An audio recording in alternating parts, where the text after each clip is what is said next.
السلام علیکم په نننۍ ویډیو کې موږ د کلاس 10 میتھس ایکسرسایز 3.4 کوېسچن نمبر 3 سالو کوو.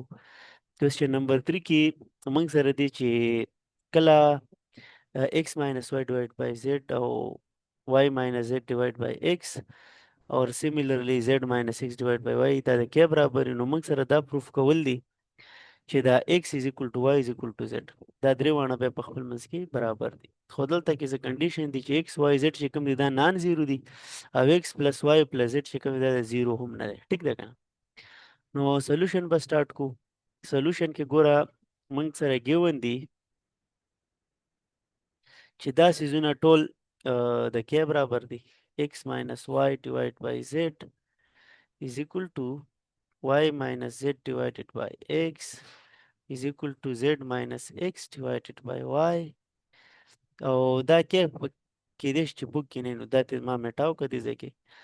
او یو داسې زم ګیون دی چې x او y او z are نان زیرو، یعنی دا زیرو نه دي. او بلې دا هم ورکړي دي چې x پلس y پلس z دا د کوم دی دا زیرو نه دی. صحیح ده که؟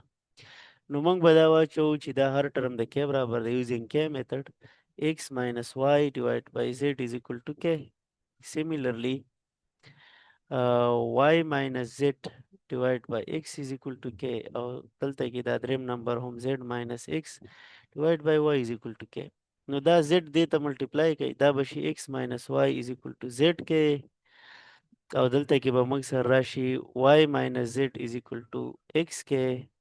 او دلته کې به راشي z minus x is equal to y k. دا ځان سره نوٹ کړئ. دې له زه اکویشن نمبر a نوم ورکوم. ټیک ده؟ اوس دا ټول چې موږ ایډ کو، دا ټول ایډ کو، نو دا به موږ سره راشي دې ځای کې اول زه لیکم ایډینګ. نو دا به موږ سره راشي x minus y بیا دې بل لیفټ سایډ y minus z او بیا دې بل پلس z minus x او بیا دې رائټ سایډ نه z k پلس x k پلس y k. نو دا ټول به خپل منځ کې ګوره کټ شي ځکه چې دې نه به ما سره زیرو راشي، ځکه چې دا x نیګیټیو دی دا پازیټیو دی، دا نیګیټیو دی دا، او دا ټول به ختم شي زیرو به راشي. نو دلته به زیرو راشي او دا زه ری ارینج کوم، یعنې x پیره لیکم y به دویم او z به x پلس y پلس z او دا کې چې کوم دی ټولو کې شته دا تې زه کامن اخلم. نو ګیون یې څه لیکلي چې x پلس y پلس z دا زیرو نه دی.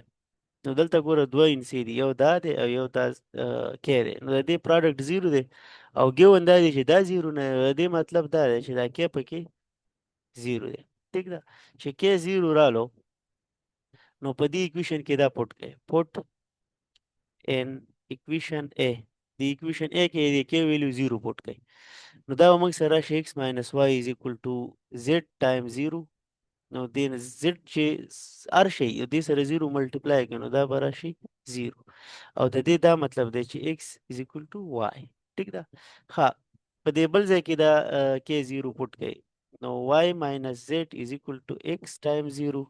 د دې دا مطلب شو چې y minus z دا د زیرو برابر شو او یا چې کوم دی y چې کوم دی د z برابر دی. ټیک ده جی؟ Similarly, په دې تھرډ کې پټ کړئ x minus z minus x is equal to y times 0. نو دې نه به موږ سره راشي z minus x is equal to 0 یا z is equal to x. نو یو دا اکویشن، یو دا یو او یو دا یو. ګوره دا وایي x د y برابر دی، بیا وایي y د z برابر دی او z د x برابر دی. نو د دې دا مطلب دی چې دا ټول چې کوم x دی دا د y برابر دی، y چې کوم دا د z برابر دی، نو ټول په خپل منځ کې برابر دي. او دا سیز موږ سره پروف کولو. دا پروف شو.